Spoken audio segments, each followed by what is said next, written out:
And Hannibal asked Art, he said he wasn't there when Yeah. this altercation took place. So he didn't really know what actually happened. He was only going off of what Zane Frazier said. And I'd like to give Frank Dukes an opportunity to talk about what transpired there. Was at a convention? Well, what it was a Draka martial arts convention. I just broken a world record in Paris, France. I became the only human being to punch through bulletproof glass. And how do I say, I did 4 other world breaks on that tour, that nobody had ever seen before. And that caught the attention of a Saudi prince or somebody in the family there. They wanted me to do my own event. And I would have been the way I don't want to make this clear. It wasn't $1 billion guaranteed fight like a Mayweather, but the way they were proposing it, they said you're going to be the $1 billion fighter because of the equity involved. And they were right. I mean, if you look at the UFC today, it went for $13 billion. So their estimates were right on the money. And so around that time, I was being I was contacted by someone out of Art Davies' office. I guess a year before the debut of the fight, they were talking about doing they wanted me to fight an exhibition fight because I'd just done one in Barstow, California with Bloodsport 2 producer, where I took on all comers. And the idea was, that I would fight in this thing, and they were going to call it the Ultimate Fight Challenge because my name was the Ultimate Fighter. That was my handle way back when. And Bloodsport was also advertised based on that as the Ultimate Fight Contest, the Fight Champion. And that's where really the title came from. I turned it down because I said, well, where are you going to host it? What are the guarantees money-wise? And it just wasn't a good fit for me. Nothing more than that. But then I had this other opportunity coming along, and here's Zane Frazier for a year hounding me, trying to get me into fighting this Ultimate Fight Championship, the very first one, before it even launched, to the point that I had to take a restraining order on the guy. There was an actual restraining order on him to stay away from me. And my attorney advised me never, ever throw a punch on this guy. He's already sued you in court because he claims, your secretary hit him in the eye with a closed door, and I ended up in a what do you call it, workman's comp case, because he said his eye got hurt from the door slammed, and it was a ridiculous greed case. So there's bad blood between us from that day on, and he was a natural guy to kind of get on my thumb and try to force me to get into this event.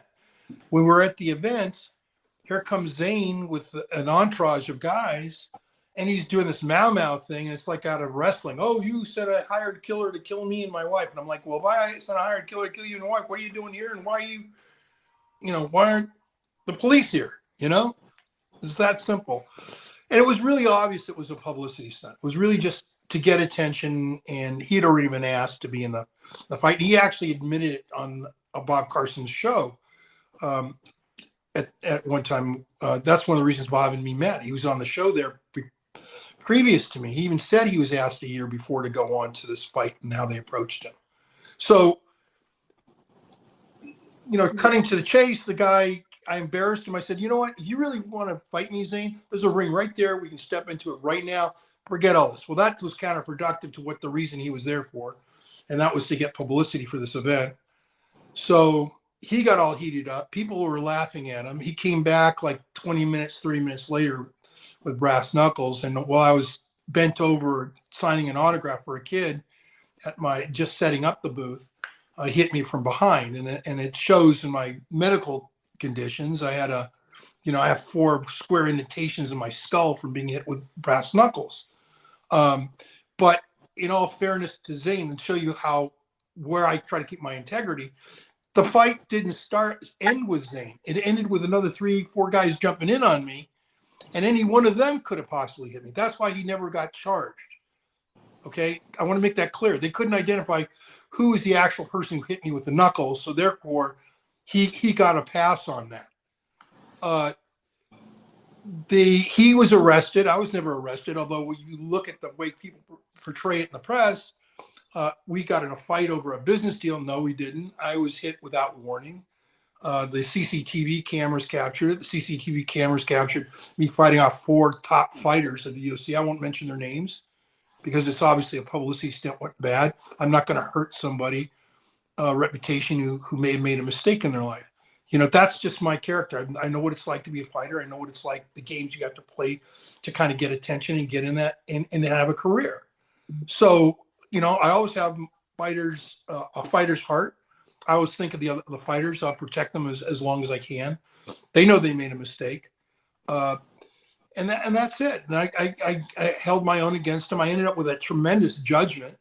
And if not for that judgment, financial judgment in my favor because of what had happened. It was over quick because you had the camera footage, you had everybody there who saw what happened. It was not an altercation. It was not a fight. I never threw one punch on Zane. I tied him up and I had him, on the ground, and I had him all. I was getting ready to put on a triangle choke. To be quite honest with you, when his guys jumped in and started kicking me in the back of the head and getting hit and breaking free. That's the story I heard, that it was a sucker punch situation, and then you were able to get the better of him afterwards. But it's a famous story. Thank you for watching the Hannibal TV. Please like this video if you enjoyed it, and click the subscribe button to not miss any of our latest shoot interviews, match videos, or news updates. Follow us on Twitter at the Hannibal TV for instant updates.